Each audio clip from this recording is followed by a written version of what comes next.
Hola amigos, bienvenidos a el episodio número 107 de Podcast Toyo. Este es un día inusual, acostumbramos a emitir los sábados de noche, pero eh, sentía la necesidad de traer a uno de nuestros colaboradores más importantes, que es Gerardo Valio Sensei. Sentía la necesidad de que él también estuviera en los vivos, en las emisiones en vivo, y bueno, entonces lo hacemos hoy, el miércoles, en vez de un Dojo Apuntes, salimos con este y el Dojo Apuntes sale la semana que viene. Sensei, bienvenido al podcast. Bueno, muchas gracias. Ya está en mi casa, así que...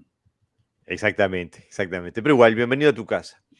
Eh, hoy quería, te pedí justamente que tocaras un tema que para mí es muy actual en, en la vida del podcast y muy importante para el karate. Este, hablamos de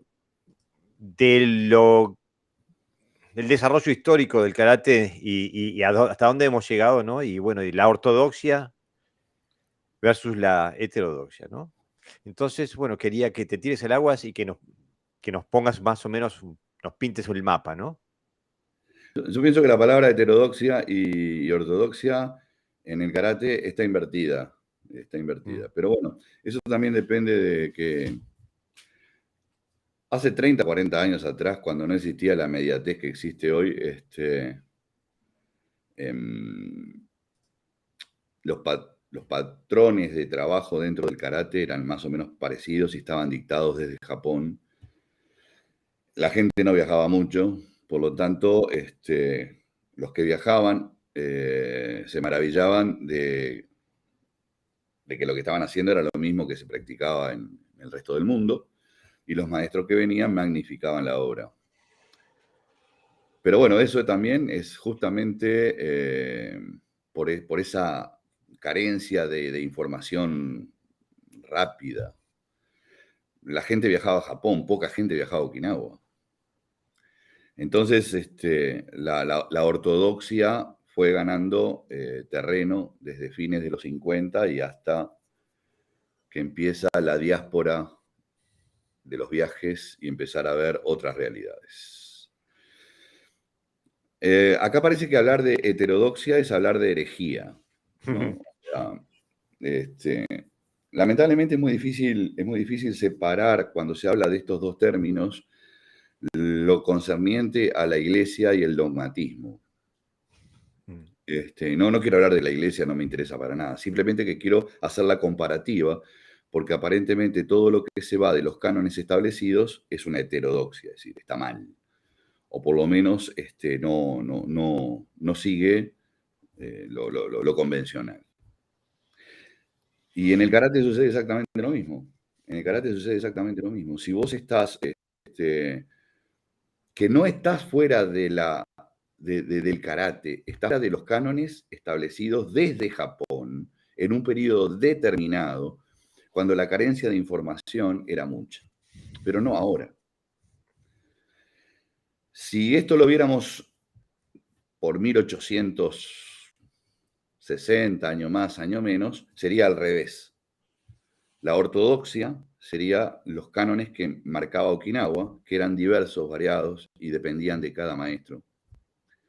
Y la heterodoxia sería lo que se hacía en Japón, estructurado en exceso, donde se le quitan un montón de informaciones básicas, elementales y fundamentales, y donde se le quita fundamentalmente, y eso es a mi criterio, pero creo que es un poco el enfoque que tiene este podcast a lo largo de su desarrollo, se le quita la efectividad con la cual fue, la efectividad o por lo menos la intencionalidad de efectividad con el que fue creado.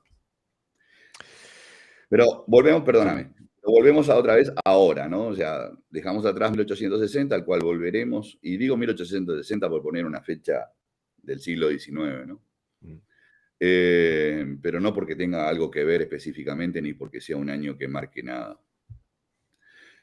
Y nos encontramos en esta realidad, esta realidad. Y esta realidad indica de que existen, según la Federación Japonesa de Karate, 4 sistemas que son fundamentales, que son el Gojukai, el Shotokan, el Shitoryu y el Wado Ryu.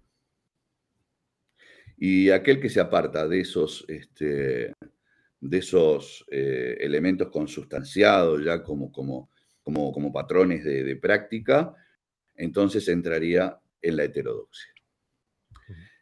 Por lo que aparentemente todos los creadores, o sea, todos los sistemas originarios serían heterodoxia. Si yo me guío estrictamente por esto, ya que no están contemplados ni las distintas versiones de Shorin Ryu o Shorinji Ryu, o tal vez incluso me diría que el Uechi Ryu, el Goju Ryu, el Isshin Ryu, etcétera, el Kenpo, etcétera, etcétera, etcétera. O sea que toda la panoplia de sistemas que dieron origen a lo que después se transformó en el karate japonés serían heterodoxia, y la ortodoxia estaría marcada desde la FASCO o desde el karate japonés. Ahora sí, Jorge.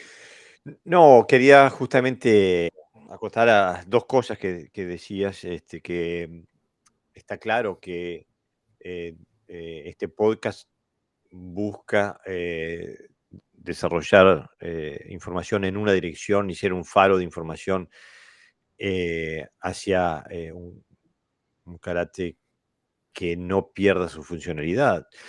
Y también lo segundo que quiero decir es que evidentemente con el paso del tiempo y con lo que ha pasado después de la diáspora del karate, que se le han adjudicado realidades adicionales al karate, que no por eso necesariamente tengan que ser negativas, pero sí es importante identificarlas y saber qué es lo que se está haciendo, no hacer una cosa y pensar que se está haciendo la otra, que ese es el gran problema que tiene el karate hoy, que estamos confundidos, absolutamente convencidos de que hacemos una cosa cuando en realidad hacemos la otra, y como un apéndice de ese proceso también le adjudicamos al karate capacidades intrínsecas que no las tiene, que se las podemos poder dar, pero que intrínsecamente no hay nada en la técnica del karate que te haga ser mejor ser humano, por ejemplo.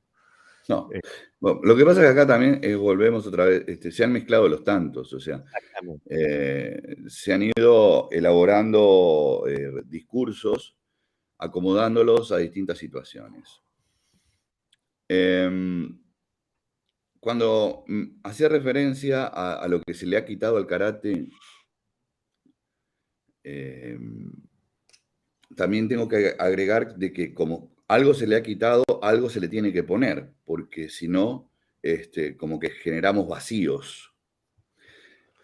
Pienso que mucho de lo que se le ha agregado es esa área filosófica de falsa espiritualidad, a mi criterio, vuelvo a repetir. Yo me hago cargo de todo lo que digo. Y digo falsa espiritualidad porque yo creo que cada uno tiene su propia espiritualidad y el karate no es una religión. Y no debe ser tomado como una religión.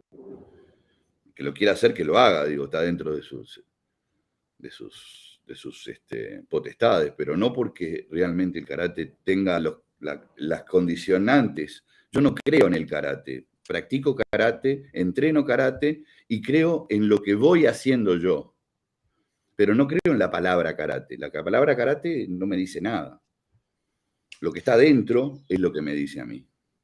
Y lo que está Claro, dentro, muchas veces no hay nada dentro, muchas veces hay muy poquito, y otras veces lo que hay son fotografías. exactamente. Y aparte, con el paso del tiempo, hemos llegado a aceptar como norma cosas que son foráneas a aquel karate al que tú apuntas, ¿no? Al que ahora inversamente llamamos heterodoxo. Este, por ejemplo, hablamos de una normalidad que es el karate institucional, por ejemplo.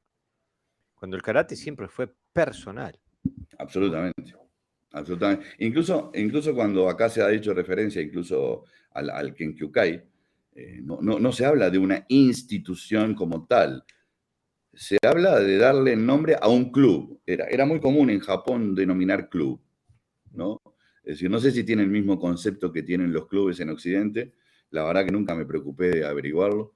Pero era muy normal, los clubes de karate, los clubes de judo, los clubes de esto, los clubes del otro, los clubes de más allá.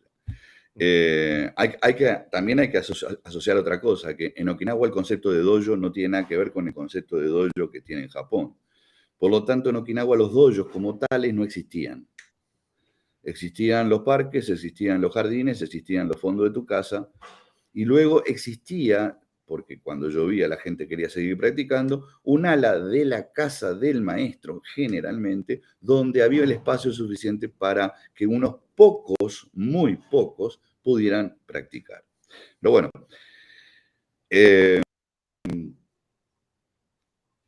la falta de sustancia muchas veces obliga a generar malos entendidos.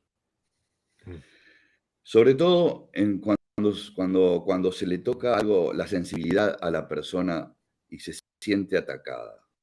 Y acá acá vamos a entender que no es la finalidad ni del podcast, ni creo que de la inmensa mayoría de los que participamos voluntariamente y gratuitamente y nos exponemos a dar una información a veces, y a veces una opción, pero para nada queremos que nadie se sienta atacado. Pero hay realidades que hay que asumirlas como tales. Y no quiere decir que esté mal asumir una realidad diferente a la de otro. Cuando se habla de cisma, y cuando yo hablo precisamente de cisma, es algo que nunca tendría que haber existido. ¿Por qué? Porque para mí el karate tendría que haber sido el de Okinawa y otra cosa tendría que haber sido el de Japón. Entonces no habría problema, no habría cisma. Pero acá pretendemos cubrir con el mismo manto dos cosas que originalmente son diferentes. ¿Y por qué digo originalmente diferente? Porque el karate que llega a Japón comienza a ser original, pero no original de su origen. Comienza a ser original desde el momento que empieza a ser enseñado en las universidades, como una asignatura más. Entonces, la diferencia está que mientras que en Okinawa el maestro elegía a sus alumnos y sus alumnos tenían que ir en reiteradas oportunidades a ver si lo aceptaban y muchas veces no eran aceptados, en Japón cualquier universitario tenía derecho a participar de una clase de karate. Es más, era puntuado por participar. Claro. Entonces, empezamos a ver cómo las aguas se van separando y ese cisma que nunca tenía que haber existido empieza a conformar.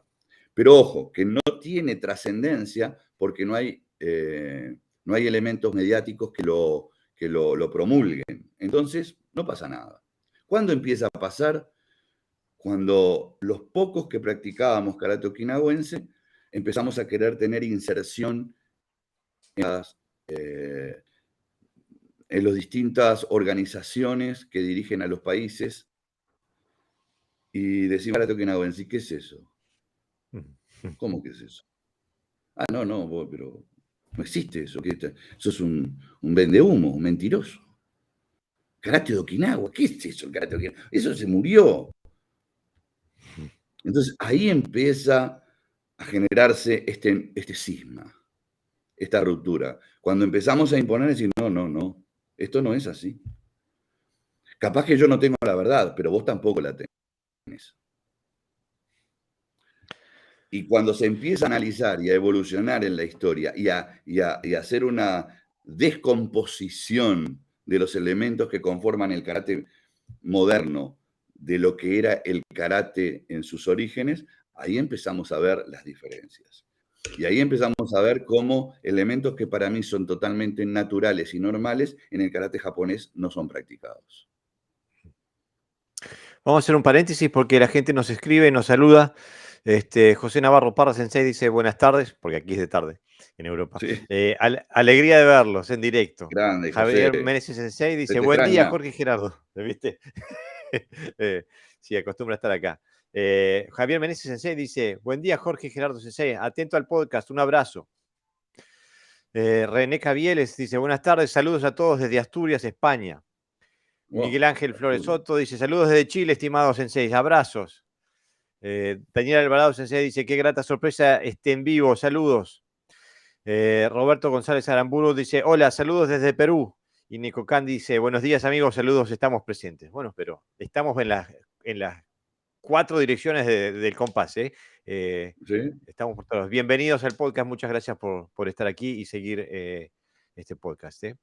Sensei, una cosa que también me parece que hemos estado hablando un poquito entre nosotros y que puede también confundir más el mapa, ¿no? Que es que el cisma también se ha extendido a Okinawa, ¿no? A ver, no, encima no se extendió a Okinawa. Okinawa no es tarada. La gobernación de Okinawa, vamos a entender, ¿no? Okinawa es la prefectura más pobre del Japón. Mm. Y sacándole la caña de azúcar, pocas cosas más tiene Okinawa para hacer una economía floreciente. Pero, el karate y el kobudo ha sido elemento fundamental para naturalizar el turismo en Okinawa.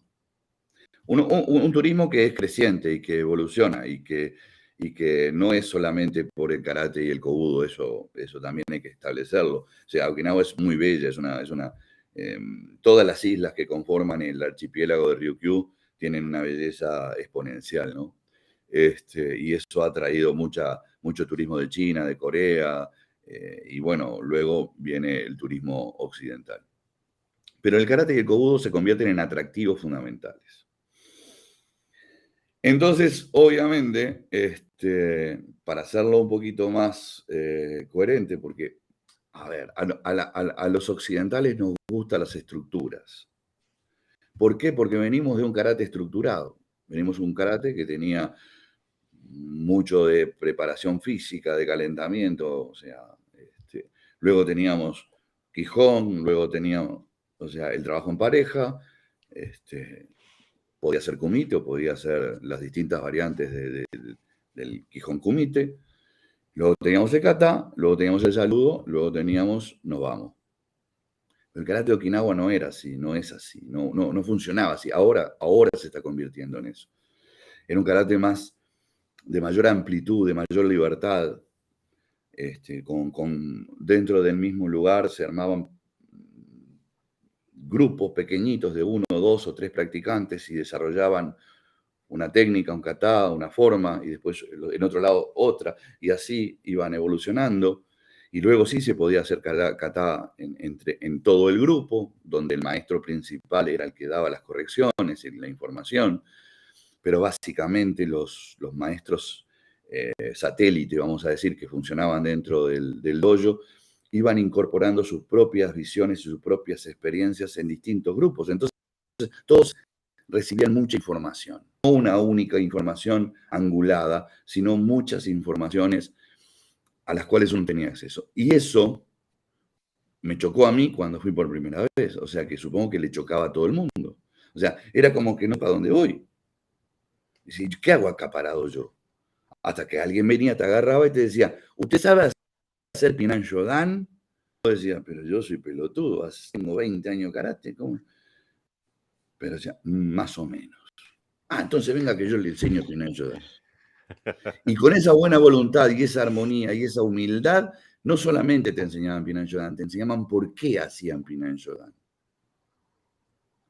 Y así sucedía con absolutamente todo, desde el Makiwara hasta las distintas visiones del Quijón, que no tiene nada que ver con el Quijón que hoy se estandarizó. Pero eso, hoy, Okinawa dijo, eso lo podemos hacer cuando cerramos las puertas y entrenamos nosotros. Pero cuando abrimos las puertas y viene todo el mundo, y bueno, tenemos que organizar algo más o menos que sea siempre igual. Entonces, por eso A eso digo me que refería. en Okinawa no hay un cisma, tienen claro lo que quieren. Mientras que en Japón no tienen dos opciones, en Okinawa tenés dos opciones. ¿No? O sea, la opción turística y la opción de que te hayan aceptado dentro del dojo, que no es lo mismo que ir a practicar a un dojo. Que te acepten quiere decir que cuando cierran las puertas trabajamos de otra manera. ¿ah? O sea, no pagás la cuotita para ir de dojo en dojo.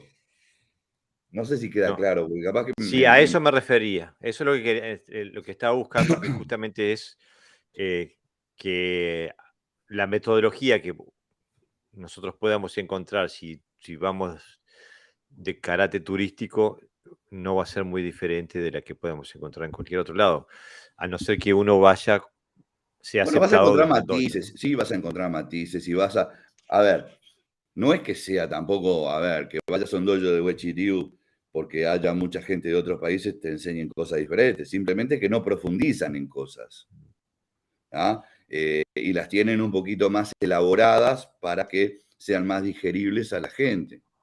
Pero vos también en Okinawa, si querés, hay como Miguel Daluz, por ejemplo, que era un dojo, a que un maestro te enseñe solamente a ti.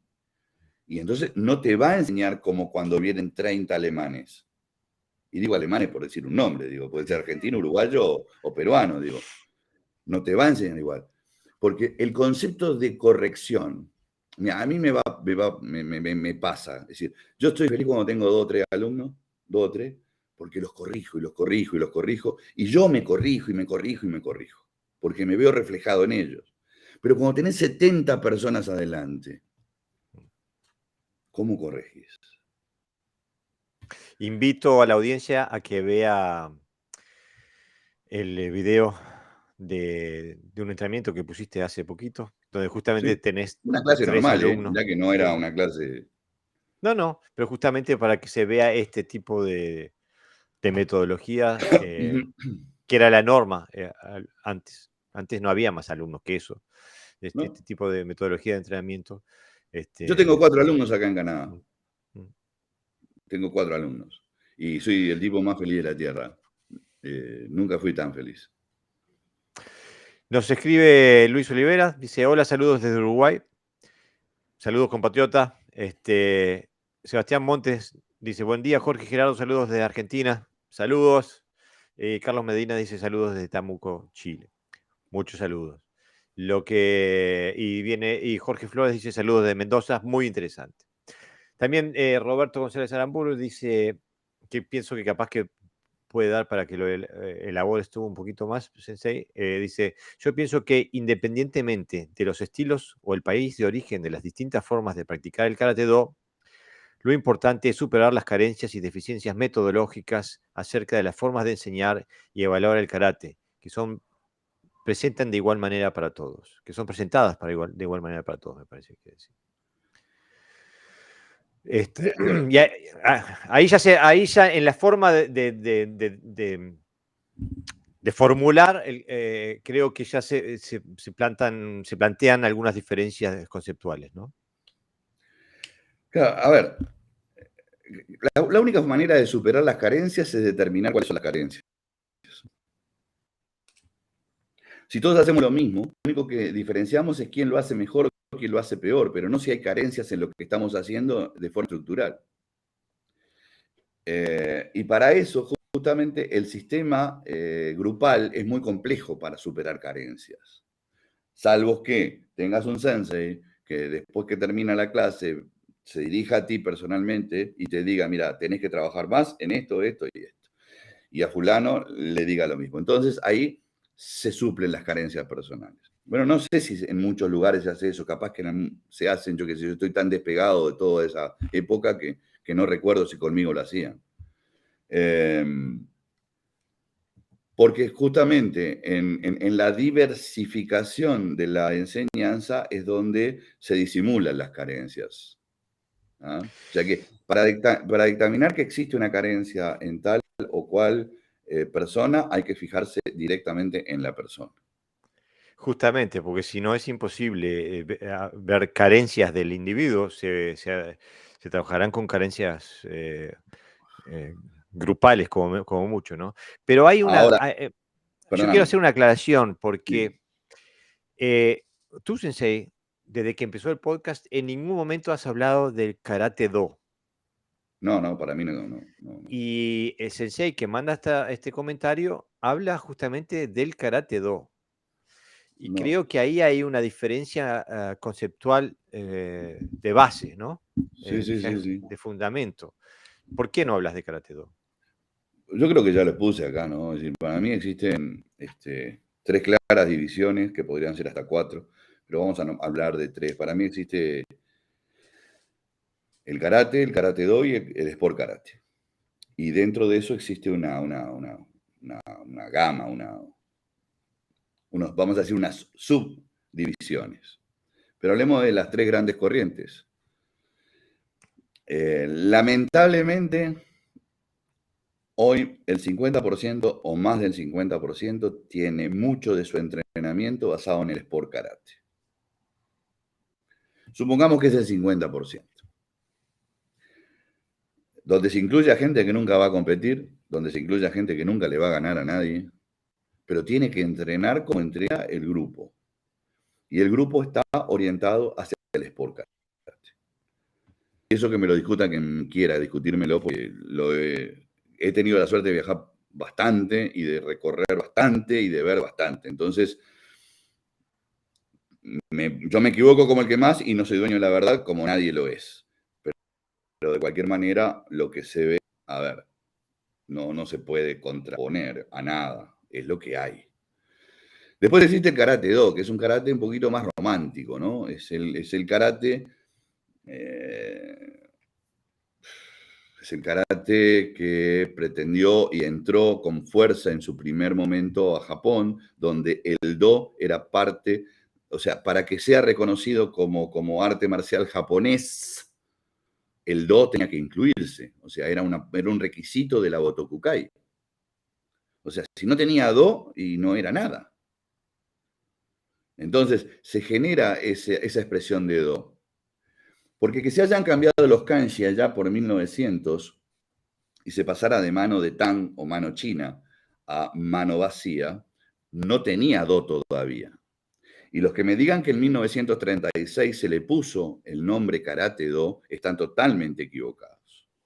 Hay una reunión de 1937 y otra de 1939-40 donde ahí empieza a hablarse de Karate Do. Pero en el 36 no. Sí de cambiar los kanji, porque introducirlo de Japón, hablar de China en un momento donde la guerra chino-japonesa estaba presente, no era en un nacionalismo creciente, floreciente, en un nacionalismo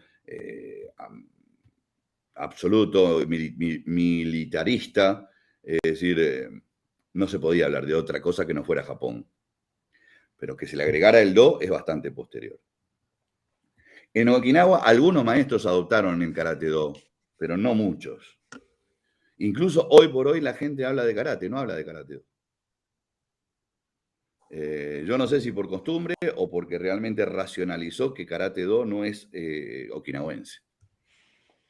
Y después, o sea, por eso te digo que el karate hay que mirarlo según lo que uno pretenda. Si yo no tengo mayores pretensiones, voy a ir para donde venga, digo. Si yo quiero tener un mejor acondicionamiento físico, el Sport Karate me lo va a brindar, porque el entrenamiento es un entrenamiento atlético. Y si yo quiero algo que no sea ni lo uno ni lo otro, que me mantenga en el medio, que mantenga mi romanticismo y mi filosofía de vida en alta estima, entonces haré Karate Do. Ahora, investigar karate es otra cosa. El tema es que las aguas están muy enturbiadas, ¿no? Porque se han introducido tantos elementos eh, dentro del karate que son foráneos al karate, que para el neófito puede ser muy difícil desenredar esa madeja, ¿no? Lo que pasa es que se ha embarrado la cancha Mm.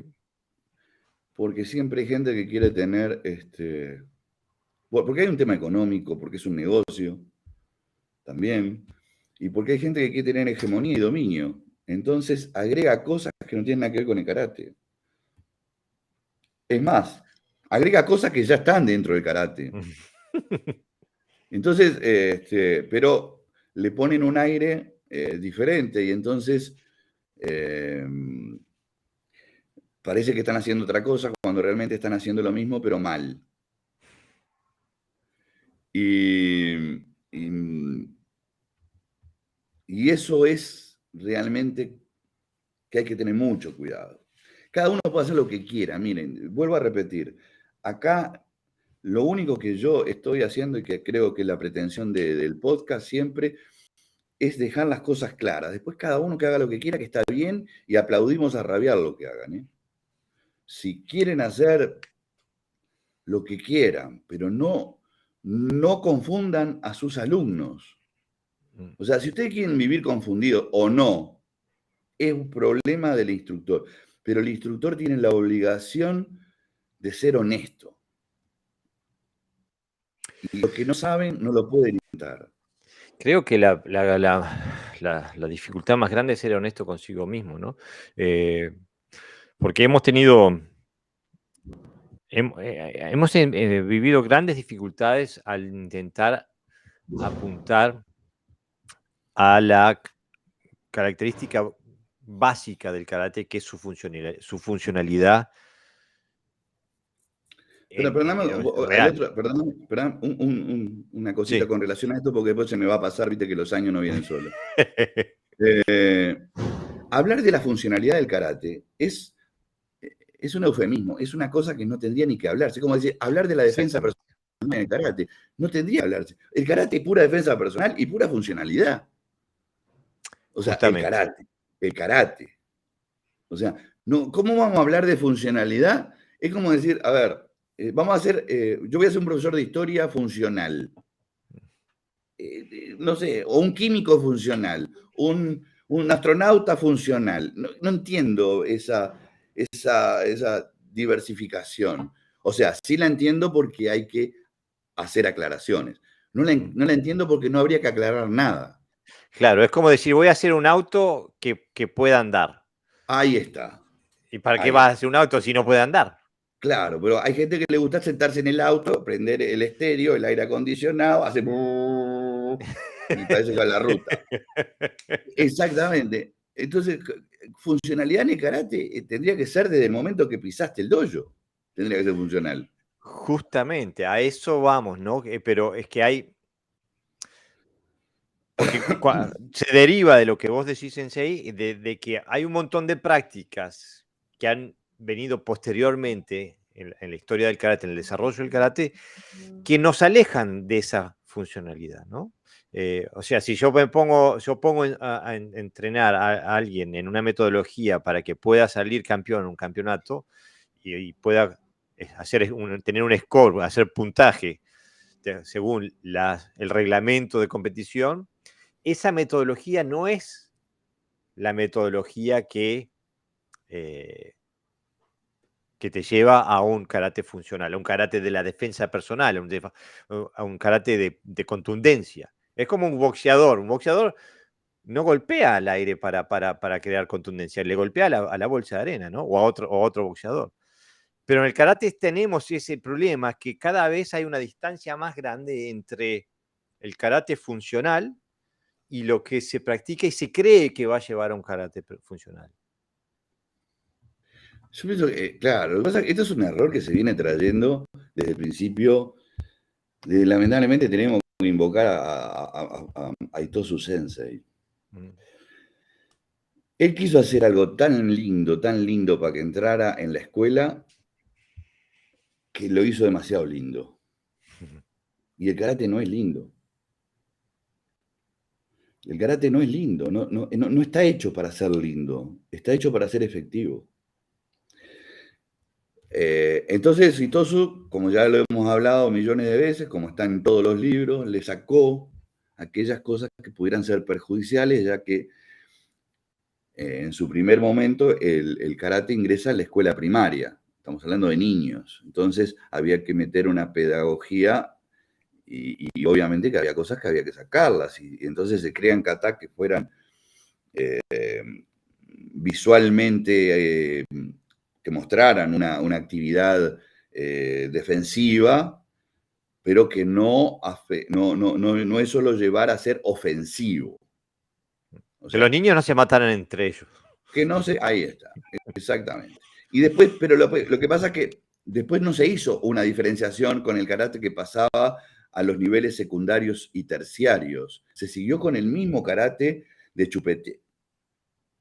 Y yo digo de chupete porque es un karate baby. Eso no quiere decir que venga una persona que practicó toda su vida, te pegue una piña y te saque todos los dientes. No tiene nada que ver. Son dos cosas, son dos peres aparte. Es decir, la gente confunde en ser efectivo con que lo que vos practiques sea efectivo. O sea, si yo estoy haciendo algo que de 10 alumnos que tengo, 7 pueden salir de una situación conflictiva medianamente airosos, quiere decir que lo que enseño es efectivo. Si yo tengo 10 alumnos y uno se come una barra pesada de fútbol solo y los otros están mirando el partido en la casa, quiere decir que ese es efectivo. Lo que yo enseño es para mirar por televisión. Exactamente. No sé si se entiende. Yo trato de ejemplificar para que nadie se sienta ofendido. Lamentablemente, enseñamos mal porque aprendimos mal. Pero el segundo error que cometemos es que si tomamos conciencia de lo que estamos haciendo, tenemos que empezar a rebuscar en las raíces de lo que estamos haciendo, a ver si encontramos esa eficacia de la cual hoy no disponemos.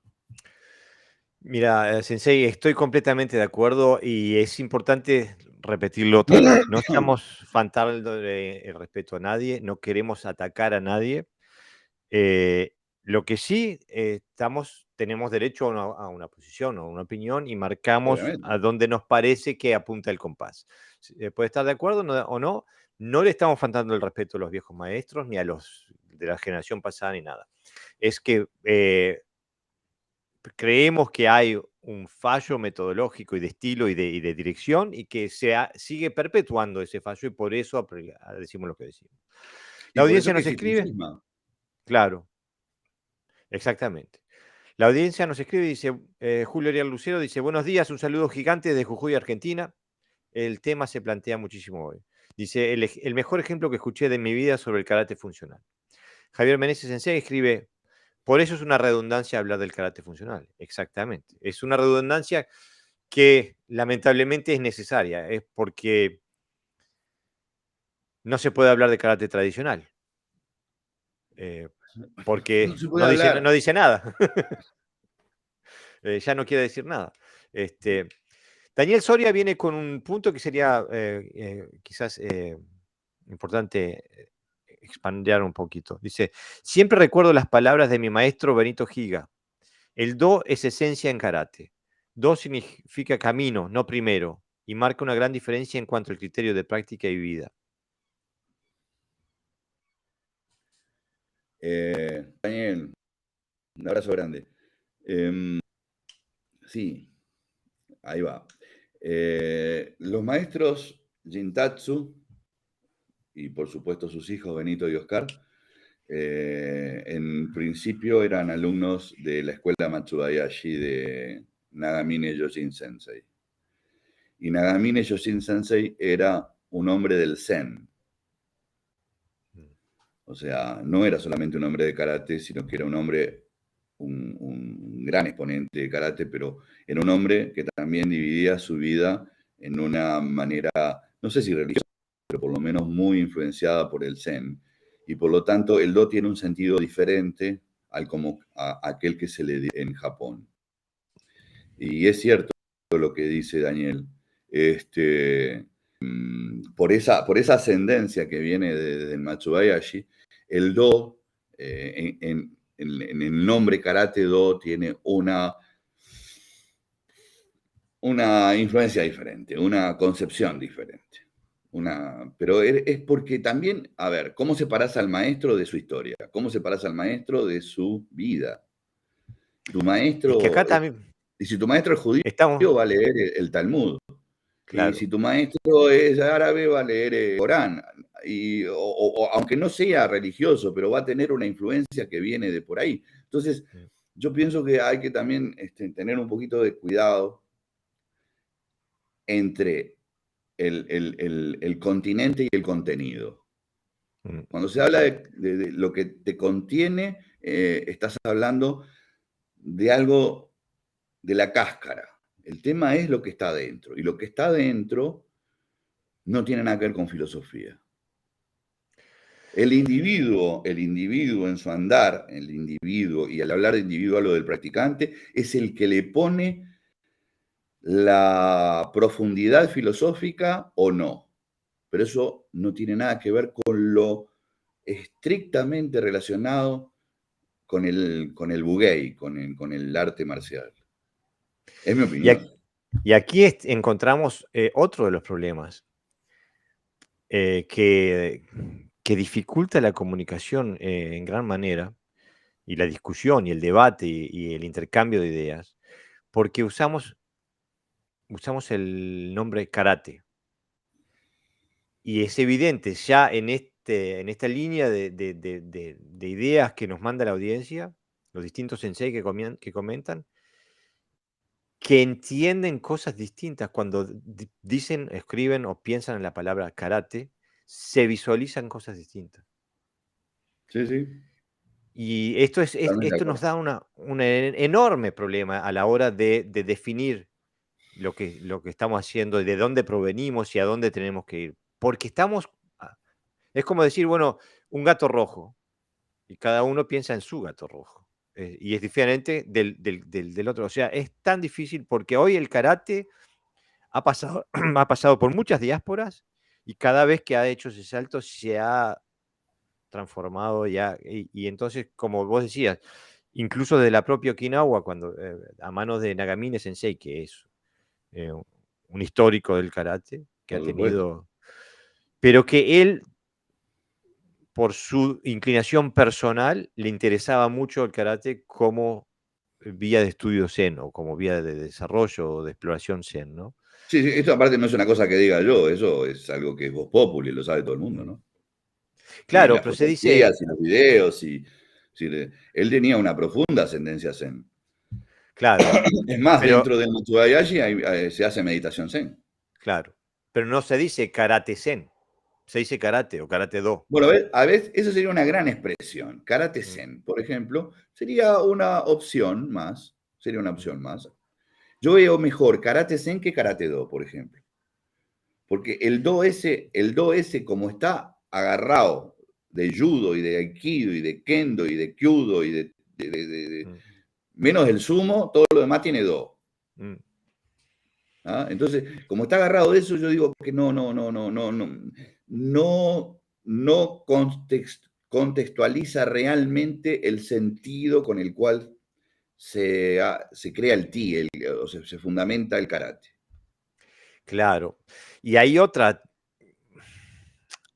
cosa más que a mí personalmente me costó mucho aceptar, pero para mí, no, quizás no todos, pero la gran mayoría de los que dicen hacer, y me incluyo a mí mismo, de los que decían hacer karate do, en realidad estábamos haciendo karate sport. Porque a ver, hay una línea muy finita. Es decir, de la misma manera que existe una zanja entre el karate y el karate do, existe una línea finita que separa al karate do del sport karate. Mm, Eh, básicamente porque, ¿dónde es que está? En Japón. mm. Básicamente porque está ahí. Entonces, eh, si pensamos que Funakoshi fue el padre del karate moderno, se oponía absolutamente al kumite y se oponía al kumite, pero aparte se oponía a cualquier cosa que fuera deportiva. Se muere en el 57 y en el 57 hacen el primer campeonato de Japón. Es la peor bofetada que se le puede hacer a quien vos venerás y ponés en el cuadrito en el centro de tu dojo y lees todas los 20 principios y la mar en coche. Es la hipocresía máxima, es la felonía máxima que se puede hacer. Y el que me discuta eso, no ha leído nada, no sabe nada. El que me discuta de que se venera la figura de un maestro al cual se lo pasó por las orejas, está fuera de contexto. Y que me perdone a ver, yo siempre digo, el que venga y me diga, no, mira, estás equivocado por esto, esto y esto, capaz que le digo, ¿sabes una cosa? Tenés razón. Pero me lo tiene que demostrar. Y por lo menos hay que aceptar que son dos animales diferentes, ¿no? Neko Kan, Mario Sensei nos escribe, dice, desde que no se compite más en mi dojo y empezamos a buscar el karate, mis alumnos me dicen, esto es otra cosa. Felizmente todos a gustos con el cambio. A ver, volvemos al principio. Yo competí bastantes años. O sea que yo no puedo estar en contra de la competencia. Es decir, puedo decir que lo que se entrena para competir es el menos 0,1% de lo que es el karate. Nada más que eso puedo decir. Que esté bien, que esté mal, yo no lo voy a decir porque yo fui parte. Ahora, si yo quiero decir, pongo el cartel en la puerta de mi dojo y digo karate do, o karate, o como quiera ponerle karate, vamos a decir, que tenga la nominación, y lo que enseño adentro es saltar como mono herido, con guantenes azules y rojos, y decir que eso es karate, estoy mintiendo del vamos. Del vamos. Y después la otra cosa, el que diga karate, defensa personal, también es su eslogan, y lo tenga que separar, que está bien porque hay que promocionar, pero que diga autodisciplina, respeto, todo eso está incluido en la formación de cualquier ser humano. También es otra redundancia, como decir karate funcional. Si una persona entra a mi dojo,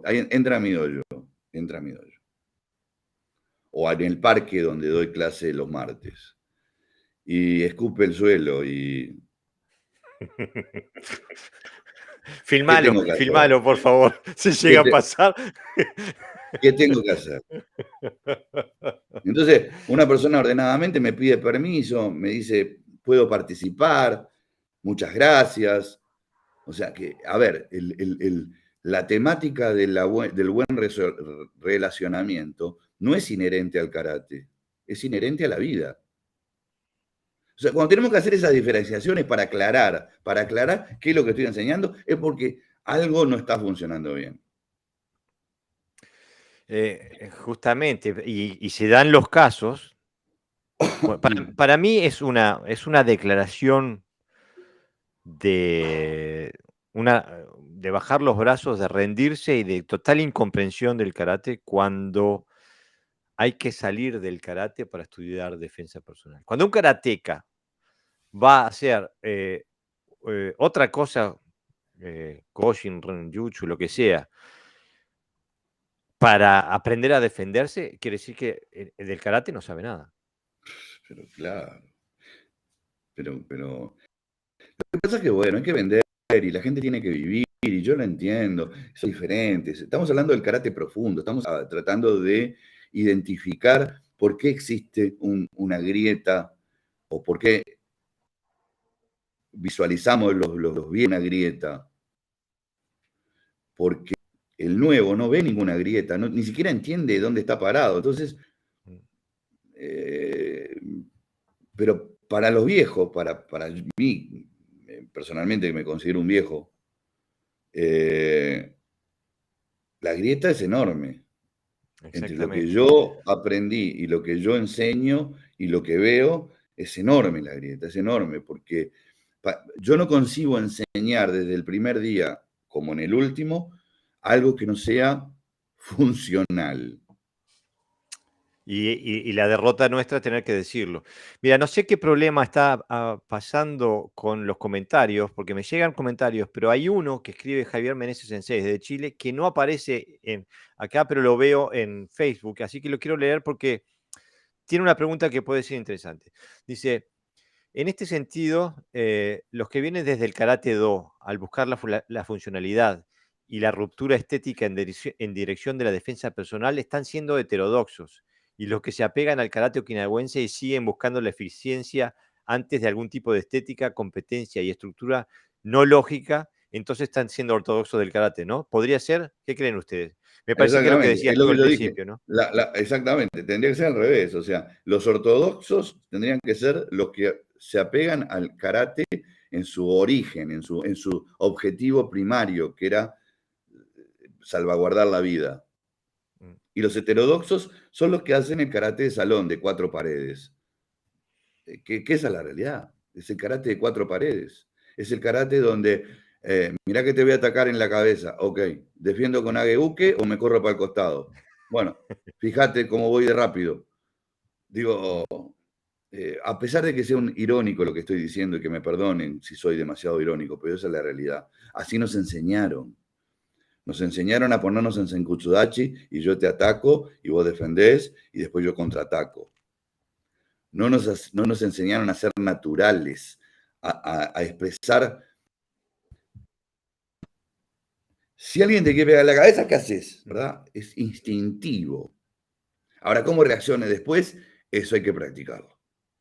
Pero hay que aprovechar el instinto natural de autoprotección y a partir de ahí empezar a trabajar. Eso es lo que hizo el Ti.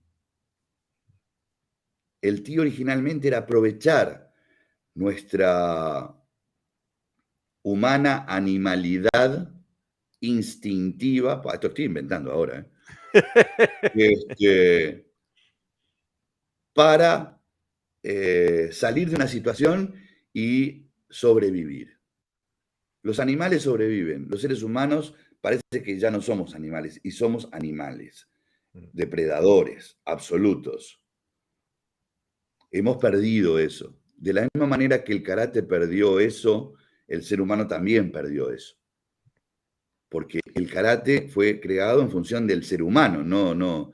Es decir, la grulla que canta, o el gallo que patea, o el perro que ladra, está todo fenómeno, pero el principal individuo, lo principal es el individuo, no el bicho. Exactamente. El bicho está bárbaro, es divino, pero a ver, si le puedo sacar el washide, por ejemplo, que es un pico de alguien, de un pájaro, yo qué sé, está bien, si te puedo pegar. A ver, pero tiene que ser funcional washide, no. O sea, si me pongo así con el coso de la garza y después. A ver, yo digo, el karate, ¿sabe lo que hizo? El karate lo que hizo, el tío original, le sacó todas las cosas que estaban por fuera, ¿viste? En los movimientos esotéricos que venían de otras artes marciales y lo dejó reducido a aquellas técnicas que decís, ¿sabes qué? Te parto en dos en una. Justamente, a Esa es eso la quería. funcionalidad, esa es la verdad funcionalidad, sacarle todo lo subjetivo y dejar todo lo objetivo. Y el que no lo quiera ver, está bien, que viva en su fantasía, o en su ilusión, o en su verdad. Y justamente a eso apuntaba yo en el podcast pasado cuando hablaba de metodologías que desarrollen esa funcionalidad. Si yo practico el Ageuke y el Gyakusuki contra un ataque a la cabeza, eso no es una metodología que cultive en mí una capacidad de defensa. Si lo hago de la otra manera, la que describías tú, ahí sí, pero esto funciona para otras cosas, no como una defensa contra un golpe de la cabeza. Si no, lo Funciona para mil veríamos todos los cosas. boxeadores. Por eso yo digo que por ejemplo, cuando se tienen varias opciones de kata, vas a ver técnicas que son iguales. Claro. Lo que pasa es que un ageuke en un kata no es un ageuke en otro kata, aunque la observación visual Es la misma. parezca que es la funcionalidad, y ahí volvemos otra vez a esa palabrita, la funcionalidad nos indica que no es para eso, es para otra cosa. Exactamente. Entonces, aquel que decía, Motobu era uno de ellos, que cada kata es un sistema, es un estilo que hay que estudiar y analizar, es absolutamente cierto. Los kata no son para hacer, me sé todos los kata, ya está, ya soy décimo dan. No. Yo hago 22 kata. 22, es una exageración. ¿Cuántos practico de verdad? 2. Claro. Los demás los hago todos. ¿Cuántos practico? ¿Por qué? Porque me lo estoy masticando. Los desarmé, los practico de atrás para adelante, de adelante para atrás, de arriba para abajo, de izquierda a derecha, derecha a izquierda. Y si no me alcanza, y bueno, trato de buscarle la vuelta, porque algo me está diciendo y yo no lo estoy entendiendo. Justamente, mira, vienen más comentarios. Aldo Villagra dice, muy bueno, la historia se repite. Un calco en Aikido. Cuando apareció Aikido Iwama tradicional, el de Ueshiba, todo el mundo, eso no existe. Luego el tiempo pone las cosas en su lugar y dice, comparto 100% lo que expresan y eso aplica al karate y a todas las artes marciales y no está mal entrenar versiones tamizadas o modernas, pero hay que ser honesto y claro. Pepe Sensei nos dice, se confunden, hablando sobre la diferencia del do y todo eso, ¿no? Se confunden las habilidades sociales con profundizar en el do, es decir, trabajar para el crecimiento interior. Bayo Frederick nos escribe, dice, saludos maestros. En mi humilde opinión, la competencia no es mala tampoco, sirve como actividad lúdica y en ciertas ocasiones hasta da un refuerzo positivo y potencia el compañerismo y una serie de cosas. El problema, a mi parecer, es entrenar para ganar campeonatos y no hacer nada más. He conocido karatecas de competencias que solo entrenan una kata y hacen ese entrenamiento 24 horas al día, 7 días por semana, me imagino, por años y nada más, porque su visión es ganar y ganar, cuando la menos en la que me ha tocado entrenar, lo que más me ha hecho mejorar es perder y darme cuenta de mis falencias. Saludos. Creo que acá en ningún momento de nosotros hemos dicho que la competencia es mala. No. Es mala y las metodologías que se usan para ella son malas si se las propone como otra cosa, si se las propone como do o si se las propone como defensa personal, como eh, karate original o funcional. Lo que sí tenemos que saber qué es lo que hacemos, ¿no? Aldo Villagra Safronov nos pregunta, todo eso esotérico que comentan, ¿no tiene que ver con la forma que tenían de entender las leyes físicas y formas de expresarlas para que se entienda en el contexto donde lo entrenaba? No sé nada de Okinawa ni karate, pero aplica mucho a lo japonés en determinada época. Sí, pero los japoneses y los okinawenses no son iguales. Yo creo que los okinawenses de leyes física no sé si sabrían algo, la verdad que no tengo ni idea, pero de anatomía bastante. Y ellos sabían lo que tenía que ver con la contracción y la relajación, sabían muchísimo de las oposiciones de fuerza.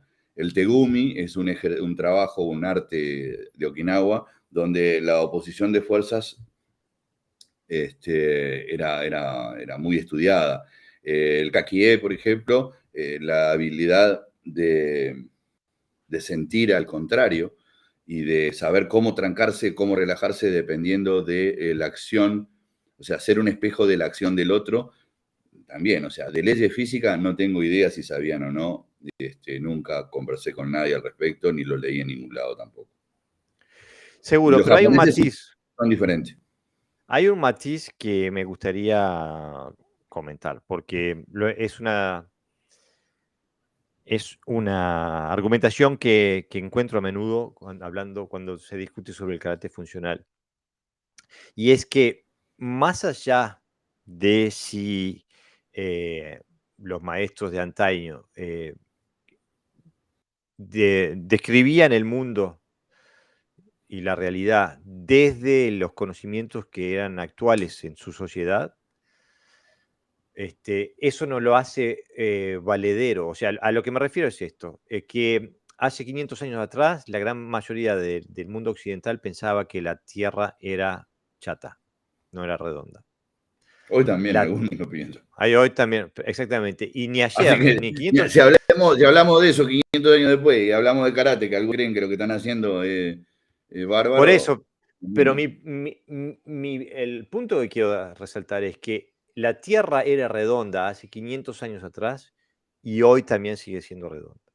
O sea que el hecho de que haya una masa de personas que crean algo no lo hace realidad.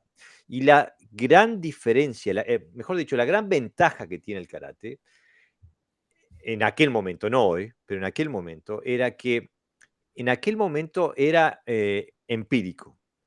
Salías, te rompían la cara, no servía. Pero salías y te podías defender, entonces servía. Entonces era fácil desechar, más allá de lo que el esoterismo pudiera decir, era fácilmente contrastable con la realidad. Entonces, por eso yo no le tengo, no tengo desconfianza de la funcionalidad antigua, porque era constantemente probada en la práctica. Ahora, cómo lo describían? Eso es otra cosa, ¿no? Eh, lo Claro, describían desde su horizonte histórico, cultural, ¿no? por eso te digo, mira, yo te voy a poner un ejemplo que tiene parte que ver con lo que decís y parte que ver con lo que venimos conversando en términos genéricos. Si pensamos que uno de los sistemas más antiguos de Okinawa es el que proviene de Yuri, el Yurite o Suidi, o Tomari, y que de ahí nace el Yorin o el Kobayashi, y pensamos que uno de los principales cultores o el que le dio la nominación definitiva frente a la Botokukai fue Chibana Chosin Sensei, él nunca aprendió en el colegio karate, a pesar de ser alumno de Itosu. Nunca aprendió. Itosu como alumno de Matsumura, pero también aprendió de Tawada como alumno de Matsumura. Es más, yo no sé de quién aprendió más, pero bueno, pongamos que fue de Itosu. Pero Itosu lo toma en su casa, le enseña en su casa, no le enseña en la escuela. Ahora bien, en sus distintos dojos, que tenía unos cuantos chibanas por toda Okinawa, la pregunta sería, ¿qué enseñaba? ¿Enseñaba lo de Itosu en la escuela o lo que él aprendió en sus prácticas personales, tanto con Tawada como con Itosu? Y yo digo que enseñó las dos cosas. Y no lo digo yo, lo dice Tatsuyuki Shimabukuro, que fue alumno de él, pero también fue alumno de Higa Yuchoku, lo dijo en su momento Higa Yuchoku. Él enseñó las dos versiones, pero no a todo el mundo. No a todo el mundo.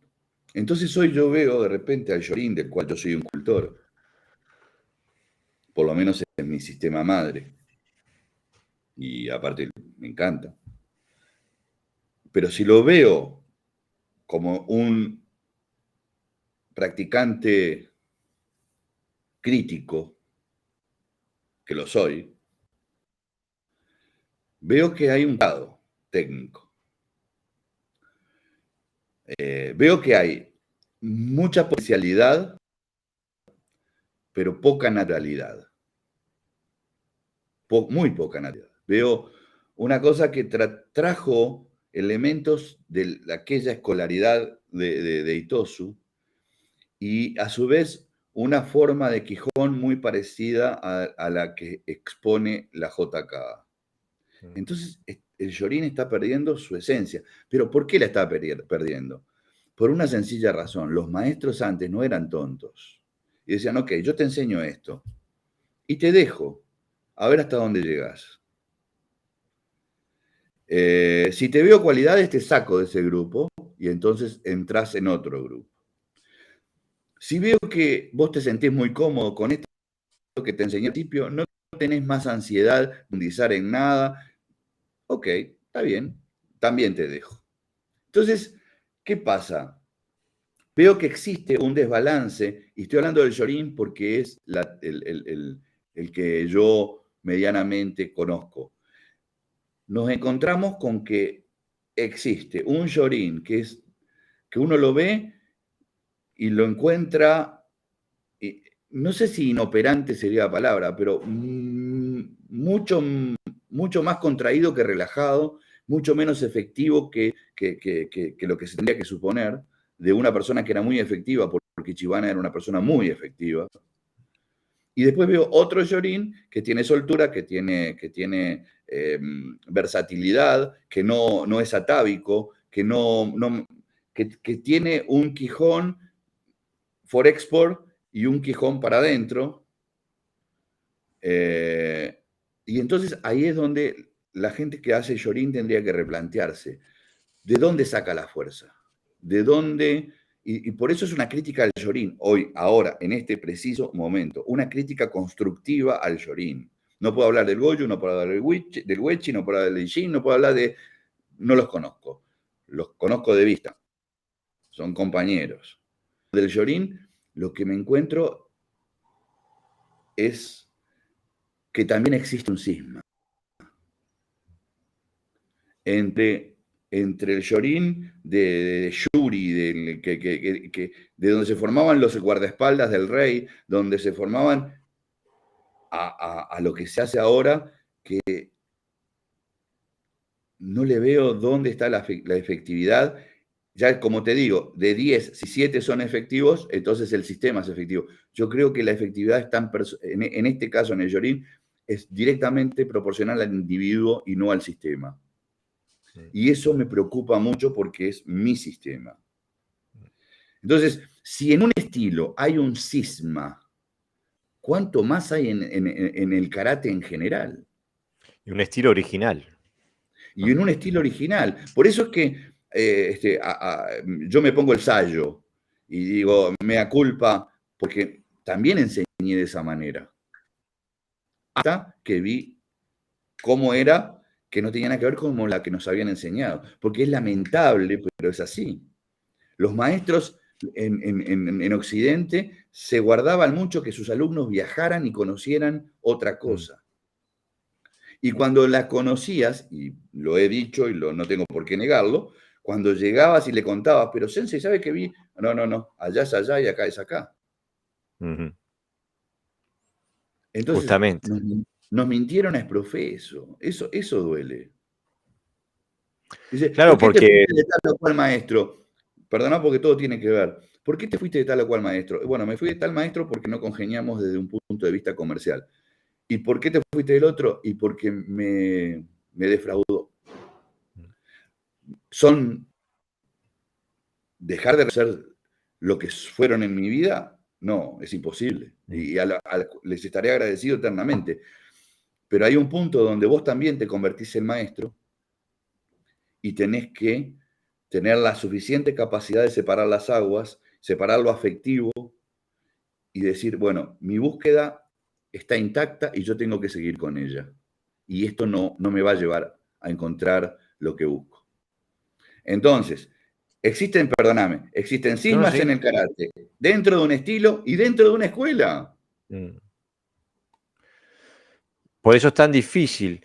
Y en ese sentido, mira, Darío Perla tiene un comentario que me parece muy acertado y que habla de la coherencia del karate de sport, del karate deportivo, porque ellos, digo, son los que son coherentemente deportivos, porque tienen metodologías acorde a lo que quieren lograr. Perfecto. Y dice, exactamente, dice, buenas tardes, podemos hacer el experimento de hacer lo contrario, es decir, vamos a crear un karate que no sea funcional, sino que sea exclusivo para el deporte y el ocio. Seguramente no haya que modificar mucho lo que se hace de manera generalizada. Un saludo.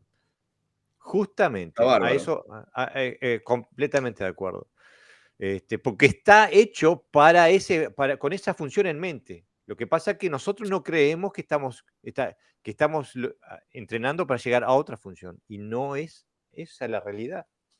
No es esa la realidad. Acá se plantean muchas cosas y mucha gente se ofende, mucha gente es muy sensible y está bien, todos no somos iguales. Pero si no somos autocríticos, y estoy hablando de maestro, no estoy hablando del alumno que recién empieza, no estoy hablando del que tiene 1 o 2 años de práctica, o 5, o 10. Estoy hablando del maestro, del que se considera como tal, y no tiene capacidad de autocrítica entre lo que hace y lo que enseña, y lo que aprendió, porque son los tres eslabones, entonces no va a llegar a ningún lado. Ahora, la pregunta es, ¿le interesa llegar a algún lado? ¿Y si le interesa llegar a qué? ¿A dónde? O sea, la práctica sin objetivos es una práctica muerta. O sea, el que para ser campeón tiene un objetivo y lo aplaudo. El que practica para ser monje budista tiene un objetivo y lo aplaudo. El que quiere ser mejor persona y practica karate para ser mejor persona, ni lo aplaudo, no me interesa. Si tiene que hacer algo para ser mejor, no me interesa. Es como que el que va a la iglesia y pone el diezmo y le perdonan todos los pecados y se va de ahí y después sigue matando a la madre y al padre y al hermano. Entonces, digo, Exactamente. a ver, si vos tenés que ser buena persona, para ser buena persona tenés que utilizar un tótem, no sos buena No persona. sos buena persona. ¿Ah? Entonces, Exactamente. hay que separar bien. Y entonces aquí sí apruebo el cisma como tal, cuando separamos las aguas. Mm. O sea, vos qué querés ser Buda, pero está bárbaro. Decís que querés ser Buda y ya está. Ahora, vos querés ser un practicante serio, un buscador, alguien que persiga un objetivo claro. Entonces ahí ya empezamos a hablar de otra cosa. Exactamente, exactamente. Ni te mentís vos, ni le mentís a nadie. ¿Y cómo, qué hacer entonces ahora el futuro? Porque se nos va todo al carajo. No, ¿por qué? ¿Por qué se nos va? O sea, yo pienso que vuelvo a repetir lo que acabo de decir en una pequeña parte. Si tenés objetivos, tu práctica es direccional. Y por lo tanto vas a ir alcanzando esas pequeñas metas que son realmente lo importante del camino. No es la meta final a la cual nunca llegaremos, sino esos pequeños logros que van haciendo cumplir tu objetivo. Entonces, si vos tenés claro eso, cada uno sabrá lo que hace. Yo no pretendo cambiar a nadie, ni este podcast tendría que pretender cambiar a nadie. No, Dar no, no, no lo pretende opciones, tampoco. dar opciones, eh, no lavar cabezas ni cerebros, sino dar opciones de algo que proviene de gente con una experiencia diferente, con una experiencia y con ganas de aprender, porque yo tengo muchas ganas de aprender, gracias a Dios. Para lo cual me tengo que nutrir también de lo que tengo alrededor, pero ahí es donde nace un problema. Cuando yo me nutro de lo que tengo alrededor, pero no mirando hacia lo que hago, sino mirando hacia afuera nada más. Mm. A veces yo lo he hecho también, he criticado a la gente que funda cosas. No porque esté mal o porque yo sea un juez como para dictaminar qué es lo que corresponde y lo que no, sino por decir, ¿por qué fundar algo sobre lo que probablemente ya tengas todo? Mm. ¿Por qué cambiarle el nombre a las cosas si las cosas ya tienen un nombre? O sea, no estamos generando ahí una confusión realmente inoperante. Creo que no tienen conciencia de eso. Y justamente digo yo, ¿por qué se nos va al carajo? Porque mi experiencia es que se corta el cable cuando la gente hace una cosa pensando que hace otra, ¿no? Está bien, pero hay que ser valiente. Y si yo no estoy conforme con lo que estoy haciendo, tengo que cambiar. No Claro, tengo que pero emparchar, no tengo que emparchar, porque el emparchar conlleva a que hay reminiscencias que te van tirando para atrás y el parche no funciona. mm, Entonces, cuando uno está convencido de que está donde no debe estar, tiene que buscar dónde estar. Porque si esto no te hace feliz, no lo practiques más. no, y ese no es el problema para mí. El problema es cuando la gente está contenta de estar donde está, pensando que está en otro lado. Por eso Pero decía que me ahí parece ya, excelente lo que hace la gente deportiva, porque son consecuentes, pero lo que hace la gente, la gran mayoría de nosotros hacemos un karate lúdico, deportivo, y hablamos de defensa personal. Y después salimos a hacer no, Goshin no sé qué, porque no sabemos defendernos con el karate que tenemos. Ese es el gran problema que yo le veo al karate moderno, que se desprendió, se separó tanto de su origen y se reinventó tanto que ya no sabe quién es. Es como alguien que tiene múltiples personalidades y cambia y no sabe nunca quién es. Anda perdidísimo. Ese Yo, es el mirá, problema que yo le veo al karate. yo aconsejo que la gente vea dos grandes películas de karate. Pero dos grandes películas de karate. Una es El Mago de Oz y la otra es La Sociedad de los Poetas Muertos. Pero que la mire las dos, no una ahora y la otra dentro de 10 años, no. Que mire, se tome, se apoye la colita en el coso y se ponga las dos y diga, ¿qué soy? ¿En dónde estoy parado? ¿En el mundo de Oz o en el de los poetas muertos? Exactamente. Yo también recomiendo esas dos películas, son fantásticas y nos dicen mucho. Pero lo que pasa es que estamos muy perdidos, el mundo es muy variable. Este, por ejemplo, una de las grandes críticas que recibió este podcast era porque va en contra de la mayoría, en contra de la corriente mayoritaria dentro del karate. Y esto es algo personal, es una búsqueda individual. No se puede hacer algo porque el resto lo hace. Hay que estar convencido de lo que se hace y comprender lo que se está haciendo, ¿no? A ver, si lo que el resto hace, algo de lo que el mundo hace, es acorde a lo que yo busco, está bien. Puedo tomar esa parte. Sí, pero lo definís tú, que es acorde a lo que tú buscas. No lo Ahí haces está. porque lo hace la mayoría. Ahí está. Mm. No es un tema de inercia. O de moda. Nos ¿Ah? escribe Aldo Y eso es lo que la Villagra. gente tiene. O sea, el mundo de las artes marciales es un mundo de susceptibilidades, de muchas Exactamente. susceptibilidades. A ver, a ver, el ego, estamos luchando contra el ego. El ego lo matamos, lo destruimos, lo hacemos bolsa, y lo que ponemos es el ego. Los Siempre. egos más grandes que he visto en mi vida eran siempre dentro del karate. Pero claro, digo, a ver, el ego es una necesidad, o sea, negar el ego es negar al individuo. Mm. Eso por un lado. Eso lo estudia la sociología y la psicología. Pero una cosa es el ego bien entendido, aquel que te promueve y te lleva a hacer cosas, y la otra es el que te deja estancado diciendo de que sos el ombligo del universo. Exactamente. Nos ¿Ah? escribe, Entonces, nos escribe Aldo Villagra Safronov, que también apunta al mismo lado. Dice, totalmente compartido. No se entrena un arte marcial para ser mejor persona. El arte marcial es eso, un arte marcial y se entrena con un objetivo específico, sin mentiras, de forma crítica siempre. Y el día que nos creemos en seis, cerrá y vamos. Justamente. Este, también nos escribe Martín Fernández Rincón, Sensei, desde España. Dice, saludos desde España. Como bien dice el Sensei Valves, lo primero es fijar nuestros objetivos y organizar todo en torno a ellos. Para que nuestro karate sea operativo, tenemos que estar dispuestos a reaprender, investigar y desechar lo superfluo. Más clarito, échale agua. Completamente de acuerdo. por eso te Completamente de digo, acuerdo. la finalidad de este podcast no es la de generar controversia, sino No, de poner cada cosa en su lugar y que cada uno, con toda su libertad y su albedrío liberado, decida que dónde quiere estar y punto, y dé su opinión, y es válida. Y todas las opiniones siempre son válidas. mm, Lo importante acá es no mentirse uno, porque eso conlleva a que también le vamos a mentir al entorno.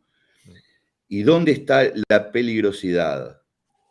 La peligrosidad está en que cuando un alumno sale a la calle, puede que no le pase nada, si Dios quiere, o puede que le pase algo. Y si cree que con lo que aprendió o con lo que está aprendiendo, su vida va a estar a salvo, puede ponerla en serio riesgo. Y la vida hay que exactamente, preservarla por sobre todas las cosas, porque es una sola exactamente, exactamente. y porque es lo más Exactamente. importante que tenemos, nuestra vida. ¿Ah? Y Entonces, por eso es importantísimo que seamos responsables en lo que enseñamos, por eso porque es nos que cargamos a un alumno. un instructor que no sea buscador, que no sea crítico, que no tenga claro los objetivos, que le guste hacer las patadas del taekwondo y los rodillazos del muay thai, pero enseña karate, no tiene claro qué quiere. No. Está tirando cohetes para todos lados. y no se da cuenta con que cuando vos enseñás algo, lo que llevas es un estandarte de principios, un estandarte, una fórmula que vos crees que es la correcta. Si vos no crees que es la correcta, estás en el camino errado, en el lugar errado, y tenés que replanteártelo. Pero no es fácil, No, no es no es fácil. fácil. No es fácil y es necesario tener el coraje para abandonar lo superfluo, aunque se hayan utilizado 20 años de la vida, ¿no? A ver, esto es como el médico que cuando llega se da cuenta que lo que él quería hacer era ingeniero agrónomo. Mm, A ver, vos no podés aplicar conocimiento de cosecha en una persona que está operando. Dijo, no va a funcionar. mm, Y viceversa, no va a funcionar, porque por más que sean estudios científicos y esté todo basado en... Son cosas diferentes, apuntan a cosas diferentes. Y con las artes marciales, y específicamente con el karate, que es lo que nos apunta, es complicado porque la gente piensa que cada uno cosecha para su propia granja, y no es así. A mí me importa tres pepinos. Yo no quiero tener más alumnos de lo que tengo y tengo demasiados.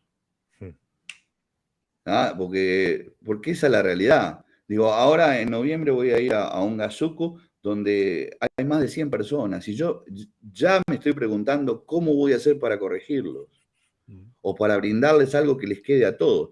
Yo siempre digo que la docencia es una lluvia que a unos salpica y a otros empapa, pero ¿cómo hacer para que la mayoría se empape? mm. Y cuando tenés tanta gente es complicado, pero como vamos a convivir, van a ser como 6, 7 días de convivencia, me va a dar la oportunidad de aquellas cosas que durante la práctica no puedo hacer, las pueda ir haciendo por fuera. Pero de cualquier manera, lo tomo con una seriedad absoluta, con una responsabilidad que a veces te pesa en los hombros, eh, porque es una responsabilidad, Mm. es una enorme responsabilidad. Pero sobre todo, la mayor de las responsabilidades es que cada uno encuentre su propia verdad y no sea espejo de la verdad del instructor.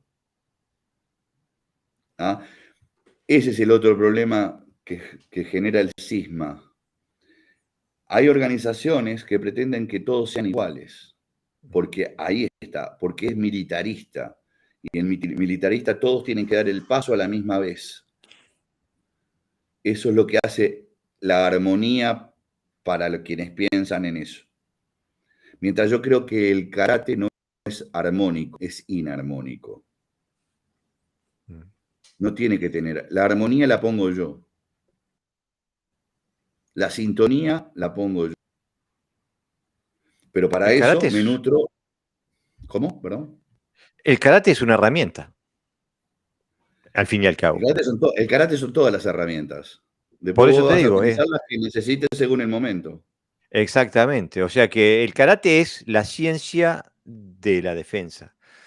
Ahora, el que tiene que defender es como la medicina, el médico es el que la aplica. En el karate es lo mismo, ¿no? Es el karateca el que la aplica mejor o Claro, por peor. eso siempre yo digo, en definitiva, el efectivo siempre va a ser el individuo. Claro, Ahora, exactamente. cuanto más, no cuantas más herramientas tengas, porque eso es un error. Vos que tener las herramientas suficientes para no marearte. Es decir, cuanto sea más objetivo el sistema que estés practicando, objetivo, va a ser mucho más sencillo que si sos efectivo, adoptes aquellas cosas que tenés ahí. Así tenés Exactamente. que tirar, si tenés que salir corriendo a buscar el martillo para aquel lado, y después tenés que salir corriendo a buscar el taladro, aquel que tenía 400 funciones del otro lado. Entonces, es pérdida de tiempo, y el karate no es para perder el tiempo. El karate, No, la funcionalidad del karate es para que no seas como las películas donde se pegan 376.000 piñazos, no le sale sangre y se levantan como si hubieran almorzado recién. exactamente. El karate no tiene tiempo, porque el tiempo es vida. Y si no tenés la reacción correcta, te puede costar la vida. ¿Para qué Nos practicás escribe. karate? ¿Para ganar? No, para no perder. Exactamente, exactamente. Porque el perdés es perdés todo.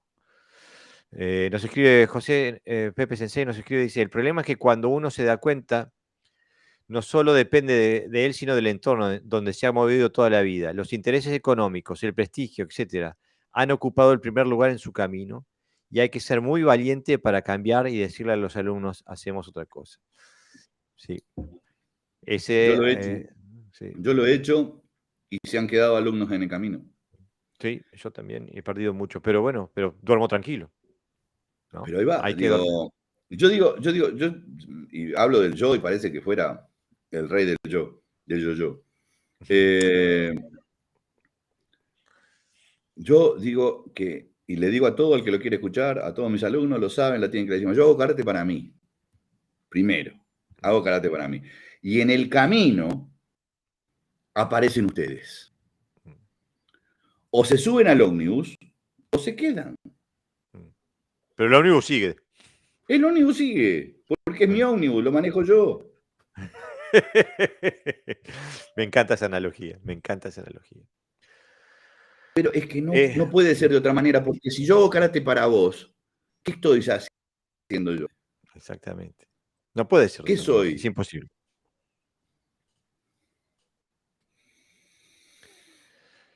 Pepe dice, sí, yo lo he hecho, los alumnos quedaron, los demás se fueron. Exactamente, ¿te acordás que Ahí hablábamos está. en sí de la diferencia, ¿no? Practicantes y Entre... alumnos. Exactamente, Sí, exactamente. son tres. Esto también, acá hay un cisma también, ¿eh? Ojo. Tenés practicantes, alumnos y seguidores. No son lo mismo. No son lo mismo. Practicantes y alumnos parece que fueran lo mismo y no son lo mismo. Alumnos y Mm, seguidores parece que sean lo mismo y no son lo No mismo. son los mismos. Mm, Pero te voy a decir por qué. El practicante va y entrena, punto. No se hace ni una, ni se pone a pensar, transpiró, qué bien que estuve hoy, hice 400 abdominales, tiré 10 suki, hice 2 kata y me peleé con fulano. Y ya está.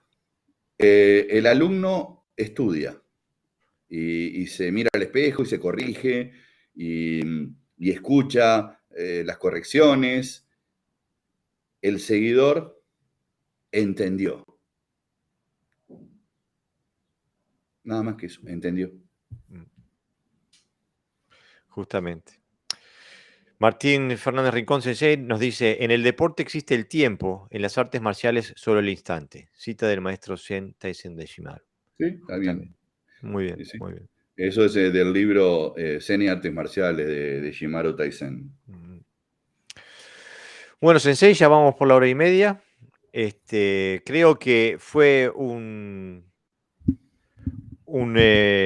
sustituto que no, un sustituto del Dojo Apuntes que sé que esperaban hoy, y que les prometo que el Dojo Apuntes vuelve el miércoles que viene, pero me parecía interesante tener tu palabra aquí apuntando en una dirección específica de lo que tú te parece, porque tu palabra pesa y vale mucho en este mundo marcial del karate, y necesitaba que dijeras bien dónde estabas en esta- Mira, en este tiempo. una de las cosas que me interesó del tema de hoy es aclarar. Eh, una cosa son los estilos, otra cosa son las escuelas y otra cosa son las organizaciones. Son cosas diferentes. Las organizaciones promueven gente que se nuclea eh, y yo creo que los fines que persiguen son más burocráticos que técnicos. Los sistemas son grupos que sistematizan la práctica.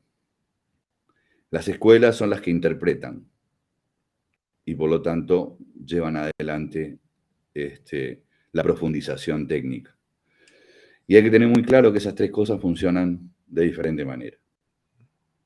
Pueden ser colaborativas entre sí o pueden ser totalmente la diáspora, la antítesis. Hay mucha gente que critica que quien está al frente y oró este podcast tenga una organización que se llama Seikishin, ¿está bien dicho pronunciado? Sí. Como que Seikishin es un estilo de karate. No. Por eso. Y bueno, es bueno aclararlo, que es una escuela. Como yo le puedo poner en la mía, Gerardo Alves, o le puedo poner el Chumbo que Silva. No identifica lo que está dentro. Identifica un pensamiento, probablemente el pensamiento filosófico que quiera darle a lo que estoy haciendo, pero no el sistema técnico. Hay quien crea escuelas, hay quien crea organizaciones y hay quien crea estilos, pero son cosas diferentes. Claro. Sekishin quiere decir sinceridad, justamente intentando sacar toda esa porquería de la que Entonces, hemos hablado. para criticar, hay que tener muy fundamentado que lo que estoy haciendo yo no amerita ninguna crítica. Y yo no estoy seguro de que lo que yo hago no amerite ninguna crítica. Por lo tanto, criticar solamente la obviedad. Cuando algo es demasiado obvio, bueno, creo que ya de por sí se critica solo. Pero cuando algo no tiene esa obviedad, lo que hago es mantenerme al margen, observar, me gusta, no me gusta, me sirve, no me sirve. O ni lo uno ni lo otro. Hay mucha gente que escucha y no se da cuenta de que capaz que tiene algo para aportar interesante y que es esclarecedor, pero no lo hace, o no lo hace por los medios que debería, que sería la opinión pública. Hay veces que por respeto yo me dirijo a Jorge en privado, porque creo que son cosas que no tienen por qué ser públicas, pero eso es un tema... Entre nosotros dos. Exactamente. Ahora, cuando yo quiero hacer privado algo que puede ser público y que puede ser beneficioso, tengo que también tener la valentía o la generosidad, o como quieran llamarlo, de hacerlo. Entonces, cuando se habla de cisma, muchas veces la cisma la provocamos nosotros mismos. Cuando no decimos lo que pensamos, cuando escondemos lo que pensamos, cuando disfrazamos lo que pensamos, o cuando mentimos. Entonces, cisma heterodoxa, ortodoxa, eso cada uno se pondrá en el lugar que quiera. Lo que importa acá es que es una tribuna de libre pensamiento y no de ningún dueño de la verdad, y sobre todo que no se malinterpreten algunas cosas. Eso es lo que yo quería dejar establecido acá, que todo el que tenga diferencias, que se brinde a dar su opinión, que lo haga con la mayor libertad, que acá nadie es dueño de la verdad, y que exponga argumentos, porque lo interesante es que cuando yo critico tengo que tener argumentos válidos, no pensamientos banales, sino argumentos, ya sea históricos, prácticos, técnicos, pero argumentos. Exactamente. Nada más. Bueno, con esas palabras quería simplemente nombrar que Santiago desde Uruguay nos manda saludos, dice que está trabajando y que recién se puede conectar y que en la tarde nos escuchará con detalle, y que a propósito tengo un cuaderno donde tomo apuntes de este programa. Así que bueno, para algo sirve. Y bueno, un abrazo para Santiago, toda la audiencia, y gracias por estar, Sensei. No, gracias a ustedes y bueno, seguiremos en contacto como siempre. Gambate Kudasai.